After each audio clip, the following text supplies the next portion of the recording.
Jesus went with them to a place called Gethsemane, and he said to his disciples, "Sit here while I go over there and pray."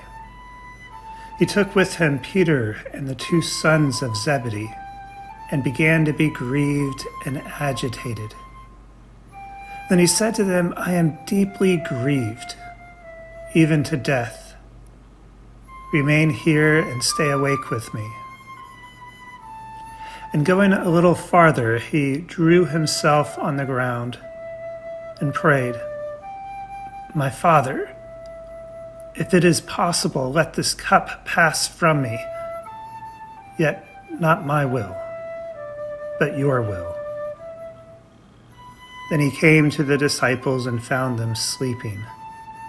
And he said to Peter, "So could you not stay awake with me 1 hour? Stay awake and pray that you may not come into the time of trial. The spirit indeed is willing, but the flesh is weak."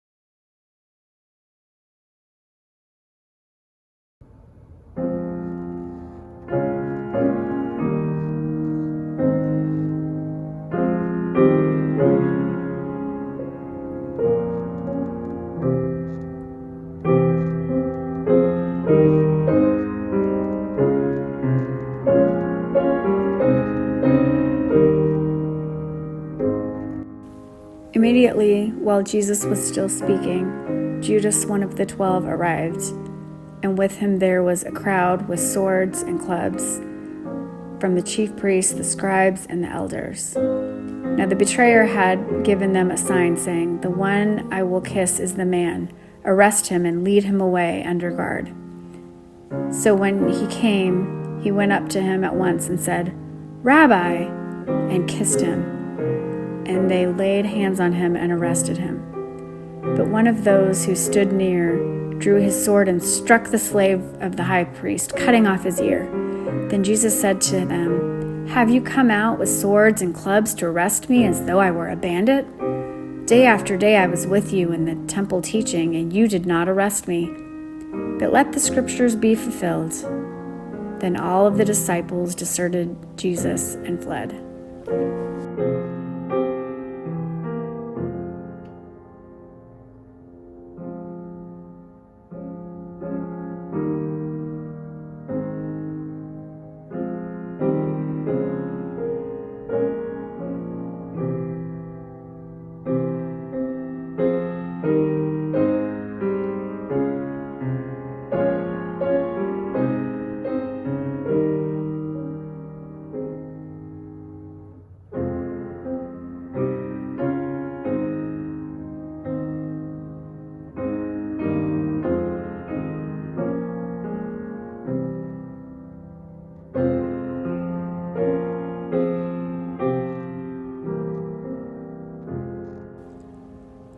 Now the men who were holding Jesus began to mock him and beat him.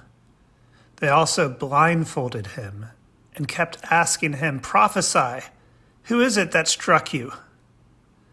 They kept heaping many other insults on him.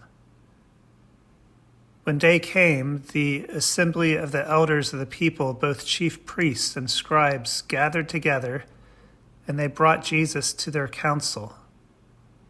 They said, "If you are the Messiah, tell us."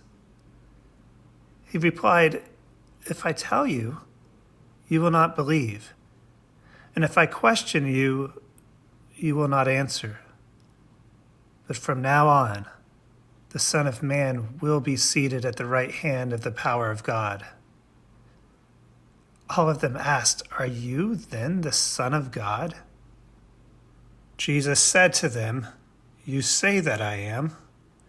Then they said, "What further testimony do we need? We have heard ourselves from his own lips."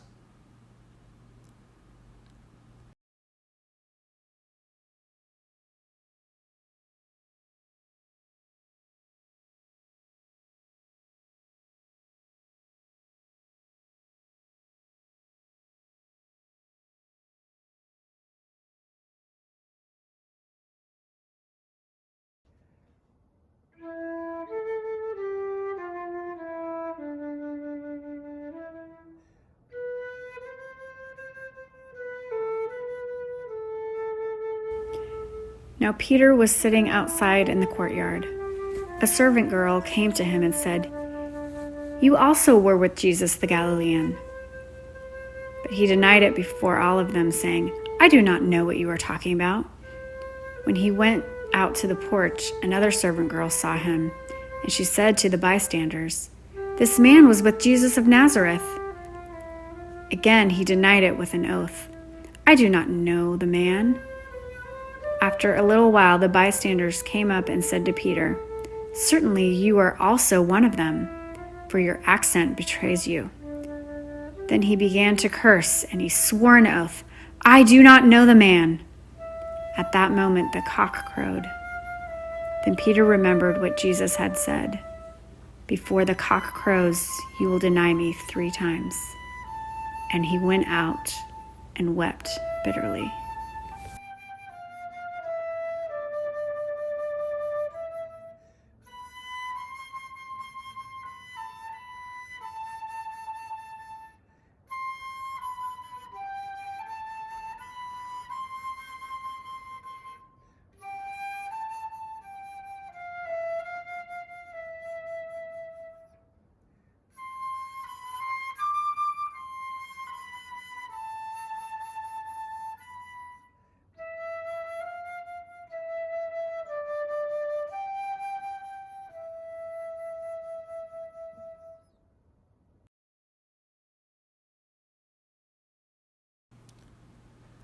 Then the assembly rose as a body and brought Jesus before Pilate. They began to accuse him, saying, "We found this man perverting our nation, forbidding us to pay taxes to the emperor, and saying that he himself is the Messiah, a king." Pilate then called together the chief priests, the leaders, and the people, and said to them, "You brought me this man as one who is perverting the people, and here I have examined him in your presence and have not found this man guilty of any of your charges against him. Neither has Herod, for he sent him back to us. Indeed, he has done nothing to deserve death. I will therefore have him flogged and release him."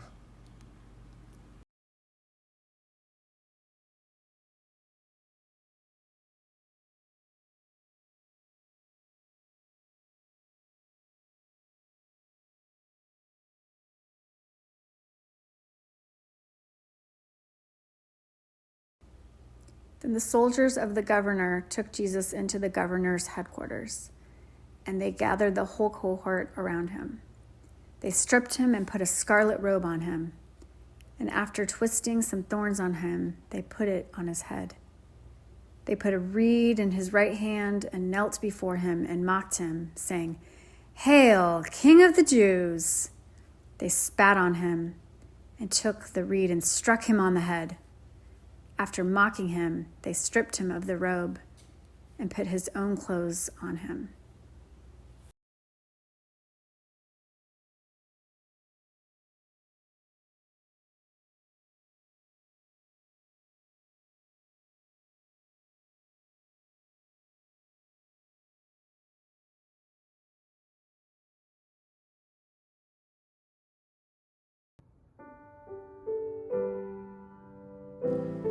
Now at the festival, Pilate used to release a prisoner for the people, anyone for whom they asked.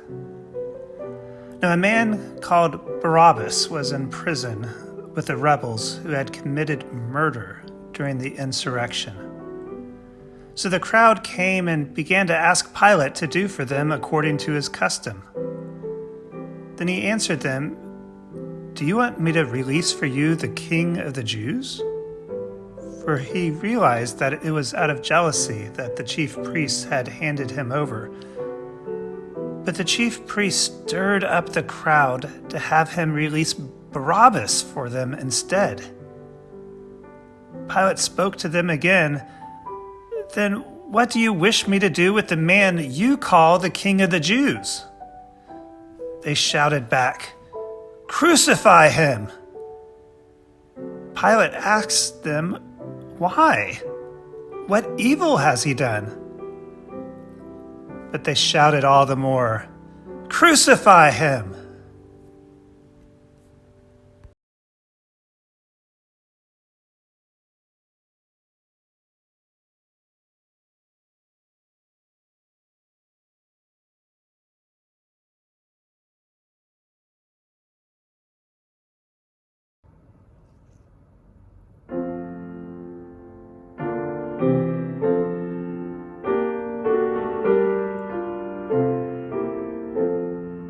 Then Pilate handed Jesus over to be crucified.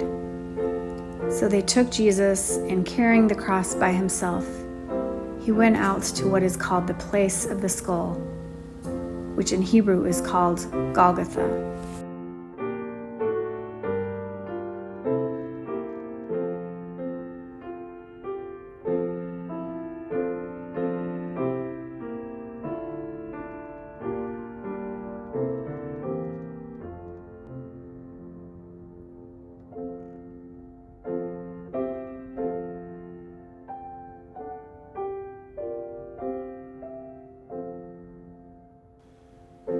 They compelled a passerby who was coming in from the country to carry his cross.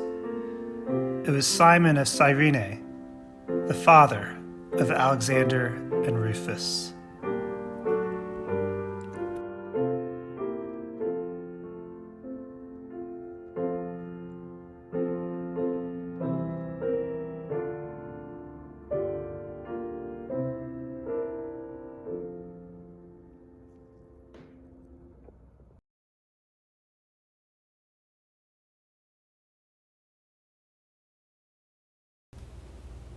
Two others also, who were criminals, were led away to put to death with Jesus. When they came to the place that is called the skull, they crucified Jesus there with the criminals, one on his right and one on his left. Then Jesus said, "Father, forgive them, for they do not know what they are doing." And they cast lots to divide his clothing.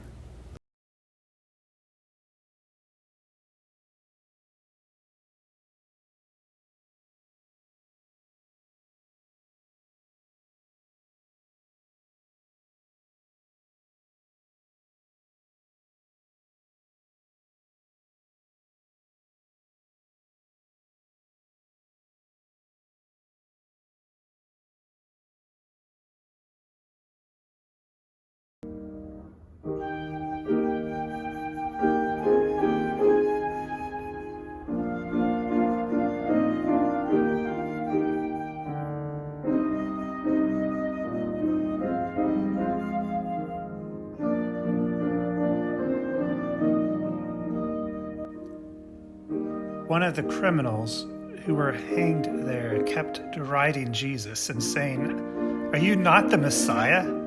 Save yourself and us."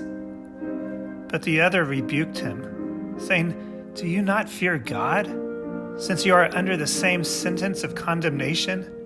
And we indeed have been condemned justly, for we are getting what we deserve for our deeds. But this man has done nothing wrong." Then he said, "Jesus, remember me when you come into your kingdom." Jesus replied, "Truly I tell you, today you will be with me in paradise."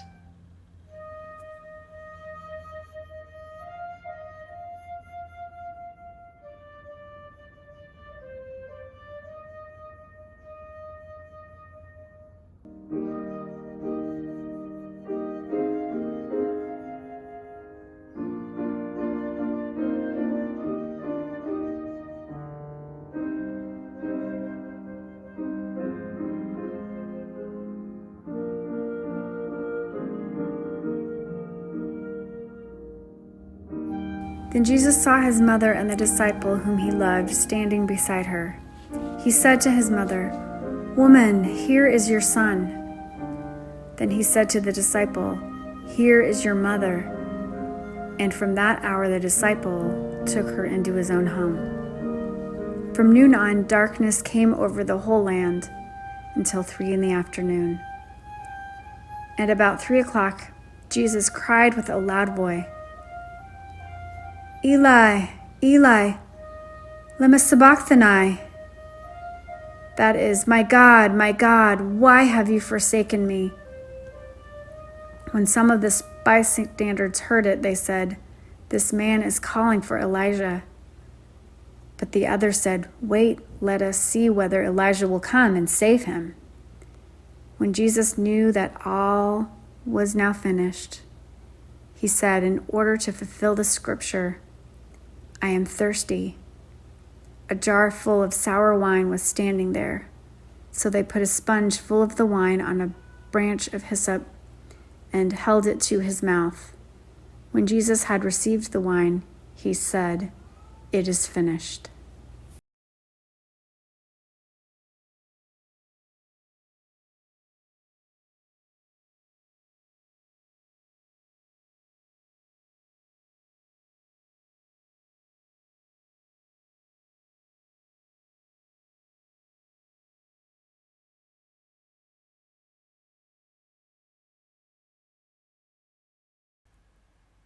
Then Jesus, crying with a loud voice, said, "Father, into your hands I commend my spirit." Having said this, he breathed his last. At that moment, the curtain of the temple was torn in two, from top to bottom. The earth shook and the rocks were split. The tombs also were opened, and many bodies of the saints who had fallen asleep were raised. After his resurrection, they came out of the tombs and entered the holy city and appeared to many.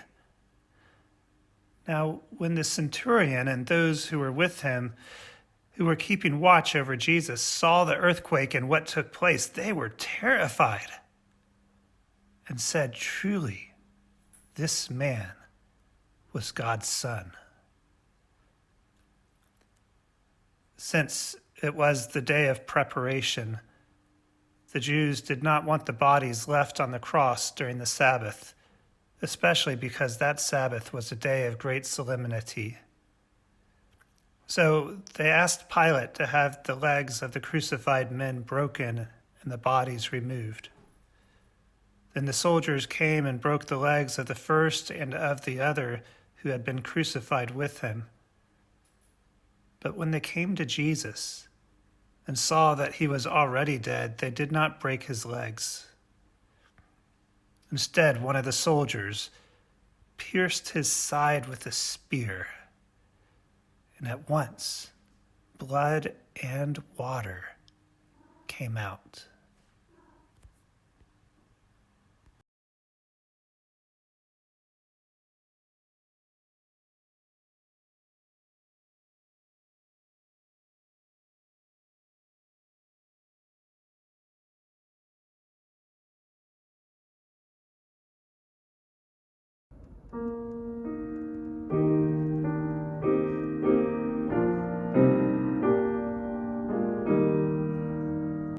When it was evening, there came a rich man from Arimathea named Joseph, who was also a disciple of Jesus.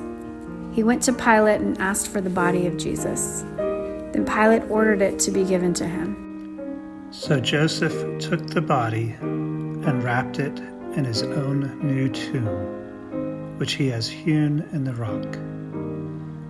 He then rolled a great stone to the door of the tomb and went away. Mary Magdalene and the other Mary were there, sitting opposite the tomb.